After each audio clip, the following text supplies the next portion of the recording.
है वो एक सामान्य सरकारी कर्मी की नौकरी नहीं है। ये बिल्कुल मैं सभी टीचर्स को कहता हूं। और यदि कोई टीचर यह सोच के आ रहा है कि ये सरकारी नौकरी है इसलिए मैं करना चाहता हूं या करना चाहती हूं, तो बहुत ही गलतफहमी में। टीचर्स की नौकरी बिल्कुल भिन्न है और ये सबसे भिन्न है, मतलब इसका कोई तुलना किसी अन्य नौकरी से नहीं है। आप समझ सकते हैं, जब आप क्लास में जाते हैं तो बच्चे आपके सामने रहते हैं और आपको इस निगाह से देखते हैं कि आप उनको ज्ञान देंगे और आप उनका भविष्य बनाएंगे।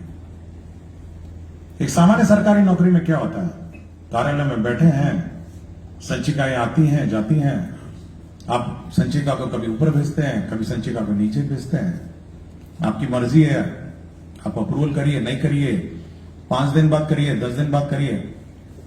लेकिन एक शिक्षक की नौकरी नहीं हो सकती। आपका बिल्कुल जो आपका टारगेट सेगमेंट है वो आपके क्लासरूम में आपके सामने बैठा है और बिल्कुल टकटकी निगाहों से आपको देखता है कि आप उसको शिक्षा देंगे और आप उसको ज्ञान देंगे। और ऐसे भी नहीं है कि आज आपने उसको ज्ञान नहीं दिया तो 1 महीने बाद उसको ज्ञान दे देंगे, या आप सोचेंगे कि चलिए बाद में देखा जाएगा, आज हम थोड़ा मूड खराब है या मेरा तबीयत ठीक नहीं है या आज बहुत कष्ट से हम नाव पे चढ़ के आए, पानी पार करके आए, या देखिए पूरा कपड़ा मेरा भीग गया। उस छात्र को उससे कोई लेना देना नहीं। ये कष्ट आप डीओ को बोल सकते हैं, एसीएस को बोल सकते हैं, लेकिन जो आपके सामने जो कक्षा में बैठा छात्र छात्रा है उसको आपके कष्ट से कोई लेना देना नहीं। आप बहुत दूर पोस्टेड हैं, देखिए मुझे कहां जंगल के ऊपर भेज दिया, अधौरा पहाड़ पे, देखिए कटोरिया वाका में मुझे 2 नदी पार करना है, खगड़िया में 3 नाव पार करना है। उस छात्र को कोई लेना देना नहीं है आपके कष्ट से। उसको केवल शिक्षा चाहिए और वो शिक्षा ग्रहण करने आपके यहां आया है। उसके माता पिता का नजरिया देखिए, उनका माता पिता को भी आपके कष्ट से कोई लेना देना नहीं। वो आपके हवाले इस बच्चे को इसलिए भेजे हैं कि आप उसका भविष्य बनाएं, कि आप उसको पढ़ लिख कर एक ऐसा इंसान बनाएंगे जो कल समाज पर अपने पांव पर खड़ा हो। देखिए, दोनों बहुत ही इंपॉर्टेंट स्टेक होल्डर आपके हैं, एक शिक्षक, एक छात्र है और एक उसके माता पिता है। और यह आपका दायित्व है कि आप ये दोनों दायित्व पूरा करें। आपका कष्ट का दायित्व सरकार, department, DEO, BEO, DPM, DO, जो नाम दीजिए, डीपीओ स्थापना है, जो उसका काम है उसका पूरा करना। ये उसकी एफिशिएंसी पर निर्भर करता है कि वो कितना आपका कष्ट हरण करे। लेकिन जो टारगेट सेगमेंट है मेन, जो आपका छात्र है, वह आप पर निर्भर करता है कि आप उसको कैसे पढ़ाएं। और अगर आप इस ड्यूटी में चूक जाते हैं, मान लिया आप गए, सुबह गए, हाजिरी लगाया, बायोमेट्रिक, ये पता नहीं कौन एसीएस आया, हाजिरी लगवाता है रोज, हेडेक है बिल्कुल। कुछ लोगों को बोलते उसमें सुना है, रोज देखिए 6:30 बजे हाजिरी लग जाता है और चेक भी करता है, बताइए वीडियो कॉल करके। तो और उसके बाद गए अपना बगल में दुकान में बैठ गए, क्योंकि बहुत सारे लोकल टीचर हैं, दुकान भी हो गई उनकी सामान्य रूप से। कुछ लोग का खेती भी हो गया, कुछ लोग खेत में अपना धान कटवाना जाते हैं, कुछ भूख के आते हैं, लेबर वेबर लगा के आएंगे, शाम को आएंगे फिर हाजिरी लगा देंगे। तो अगर आपकी ये चूक हुई, मैं ये नहीं कह रहा कि जनरल परसेप्शन है मेरा, मैं एक 1% की बात करता हूं, ये 1% वाले हैं। मेरा अपना मानना है कि 99% टीचर्स बहुत डेडिकेटेड है। तो अगर आपकी चूक हुई तो आप समझ सकते हैं कि आपने कितना डैमेज किया। एक तो आपने उस छात्र का जीवन बर्बाद कर दिया, छात्र जब सच्ची में बर्बाद कर दिया। आपको उसको सिखाना था, आप नहीं सिखाया। वो क्लास 1 से क्लास 2 पहुंच जाएगा, फिर क्लास 3 पहुंच जाएगा, उसको चाहते ही नहीं, ना मैथ्स आता है, ना इंग्लिश आता है, ना कुछ आता है। सरकार ने आपको वेतन समय पे दे दिया, सरकार ने हाजिरी भी लगा दी, सरकार ने सब कुछ आपको दे दिया, लेकिन उस नन्ही सी जान की जिंदगी आपने बर्बाद कर दी। और बाद में जाके वो क्या बनेगा? वो जब 18, 19 साल, 20 साल होगा, सड़क पर बैठ जाएगा कि भाई हमको कुछ काम दे दीजिए, कुछ भी दे दीजिए, कुछ भी कर लेंगे। नहीं समझ में आ रहा है तो मुठरी बांधेगा, ट्रेन में पकड़ेगा, बैठेगा, कहीं बम्बई दिल्ली चला जाएगा। इसको हम प्लान बोलते हैं। भाई कहीं नौकरी मिल जाए, बर्तन धो, कुछ भी करूंगा मैं। इसकी पूर्ण रूप से जवाबदेही किसकी है बताइए? मतलब किसकी जवाबदेही है कि वो प्लान किया, उसको नौकरी नहीं हुआ, वो समाज में खड़ा नहीं हुआ? आपने कहा क्या आप स्वास्थ्य विभाग को बोलेंगे? क्या आप पथ निर्माण विभाग को बोलेंगे? क्या आप बिजली विभाग को बोलेंगे? आप किस विभाग की जवाबदेही निर्धारित करेंगे इस घटनाक्रम में? ना सूरज घूम रहा था, मैं सोच रहा था कि आज क्या बात करना है उससे। इसकी पूर्ण रूप से जवाबदेही उस विद्यालय की और उस शिक्षक की है।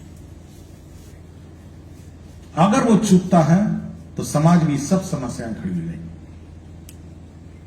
और ये अकेला विभाग है, मैं बता रहा हूं। कभी आपको लगता होगा कि शिक्षा विभाग क्या है, ये तो ऐसे ही था। इसकी इतनी जवाबदेही है कि दूसरे की जवाबदेही इतनी नहीं है। रोड आज नहीं बने, 6 महीने बाद बन जाएगा, ठेकेदार बना ही देता है, 1 साल बाद बना देता है। पुल है, 1 साल नहीं 2 साल में बन जाएगा। लेकिन क्या छात्र जो उस क्लास में है, अगर आज शिक्षा उसने ग्रहण, बच्चा उस गांव के अंदर है जहां पे चारों तरफ से पानी से घिरा हुआ है, उसकी क्या गलती है? उसकी क्या गलती है कि उस गांव में रहता है? अभी हाल ही में मुझे राघोपुर जाने का मिल रहा है। अभी तो बिग पुल बन गया है, वो जो 6 लेन फ्लाईओवर में हाल ही में परसों ही गया था। मैं देखा अंदर एक स्कूल था और मुझे पता चला कि इसी से नाव से जाता था। फिर मैंने देखा कि वो गंगा नदी है और गंगा नदी पार करके इसी स्कूल में लोग जाते थे। तो उस बच्चे की क्या गलती है जो स्कूल में जाता है? उसकी भी अपनी जिंदगी है, उसका भी अपना कैरियर है, उसके भी अपने सपने हैं। लेकिन थोड़ा आपको कष्ट लेना पड़ेगा और थोड़ा ये डेडिकेशन आपको होना पड़ेगा कि देखिए ये बच्चा का कैरियर, इसकी जिंदगी मेरे हवाले, और कोई इसके लिए रिस्पॉन्सिबल नहीं है। मैं बिल्कुल बार बार कहता हूं, एक टीचर ही है जो उसकी जिंदगी बनाएगा।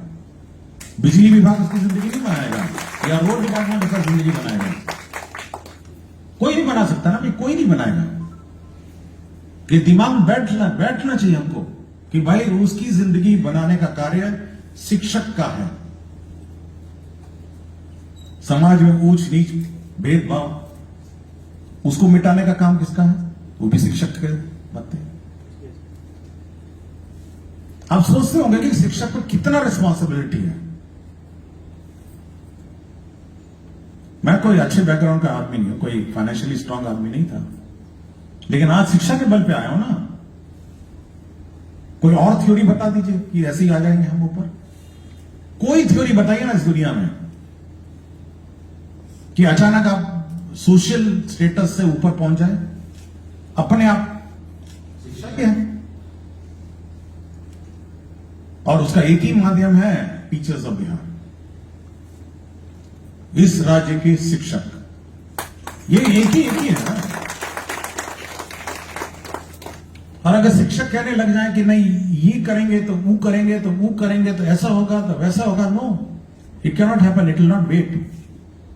एजुकेशन कैन नॉट वेट ना, और ये किसी का इंतजार भी नहीं कर सकता। इसलिए मैं बार बार जब भी हर फोरम में आप देखिएगा, मैं एक ही लाइन बोलता हूं कि भाई इस बच्चे की जिंदगी आपके हाथ में, इसको संवारना है तो संवारेंगे। ये बर्बाद अगर आप कैजुअल लेंगे तो बर्बाद हो जाएगा। और इस पूरे प्रकरण में फाइनली किसका क्या असर होगा? लोग जाति पाति करने लग जाएंगे, ऊंच नीच करने लग जाएंगे, और इसका पूरा असर इस राज्य पर पड़ेगा, पूरा असर। बाकी राज्य क्यों ऐसे हैं? रोड तो सब जगह है, बिजली सब जगह है, एक शिक्षा ही है जो इसको सुधार सकता है। और एक शिक्षा ही है जो इस राज्य की को कायाकल्प कर सकता है। इसलिए जब भी आप चर्चा करें, आप अपनी रिस्पॉन्सिबिलिटी को समझते हुए चर्चा करें कि आपके कंधों पर कितनी बड़ी जवाबदेही है। ये आप सोच के चर्चा करें। मुझे पता है कि टीचर्स को कितना कष्ट है। मैं जहां जहां जाता हूं, बहुत दूर दराज में, जंगल पहाड़ में टीचर्स हैं, लेकिन उस बच्चे की सोचिए, उस बच्चे की सोचिए, उसके माता पिता की सोचिए। और जब ये सोचेंगे तो आपको अपना कष्ट कम लगेगा।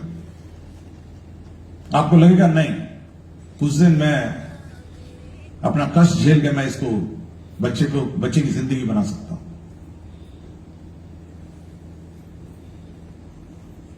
मैं इसीलिए मैं ये बात आपसे कहने आज आया हूं कि भाई आपको अपनी रिस्पॉन्सिबिलिटी समझनी होगी और ये जवाबदेही आपको लेनी होगी। हम लोग हैं, बिहार सरकार डिपार्टमेंट है, हम लोग हैं। हम लोग जहां तक पॉसिबल है आपका कष्ट दूर करेंगे, आपका सहयोग करेंगे, लेकिन उसकी भी सीमाएं हैं। अचानक कोई कहेगा कि नहीं, हम तो कैमूर के पहाड़ पे हम जाएंगे ही नहीं, तब सोच सकते हैं कि क्या होगा। कैमूर के पहाड़ पे किसी को तो जाना ही होगा, उस पहाड़ पे पढ़ाने के लिए किसी को तो जाना ही पड़ेगा ना। पलामू बॉर्डर पे विद्यालय में वो भी शिक्षक ही होगा और शिक्षक ही पढ़ाएगा ना। वो तो हम नहीं जाके पढ़ा सकते हैं। इसलिए मैं ये कह रहा हूं कि आप लोग, आज बात तो है एनईपी पे, लेकिन अपनी रिस्पॉन्सिबिलिटी, अपनी जवाबदेही और इस समाज में जो आपकी सबसे महत्वपूर्ण भागीदारी है, उसके बारे में अपने मन में सोचिए। लोग चर्चा नहीं करेंगे, हो सकता है, लेकिन इसको आत्मसात करना पड़ेगा। ये अपने दिमाग मन में इसको बैठाना पड़ेगा। और जब आप अगली बार स्कूल में जाएंगे, आप उस शिक्षक, आप उस छात्र छात्रा को इस नजरिए से देखिए, उस माता पिता को इस नजर से देखिए। और मैं कह रहा हूं कि कोई नहीं चाहता है कि शिक्षा व्यवस्था खराब हो, कोई नहीं चाहता। ना डिपार्टमेंट चाहता है, ना आप चाहते हैं, ना माता पिता चाहते हैं, ना छात्र चाहते, कोई नहीं चाहता। सब चाहते हैं कि ये सुधरे, और ये मेरे से नहीं सुधरेगा, ये आप लोगों से सुधरेगा और ये टीचर से सुधरेगा। एसीएस कुछ भी बोलते रहे, लेकिन जब तक हमारे टीचर्स, इस राज्य के टीचर्स ये मन में नहीं बैठाएंगे कि हमको इस व्यवस्था को सुधारना है, इस बच्चे की जिंदगी सुधारना है, इस बच्चे का कैरियर बनाना है,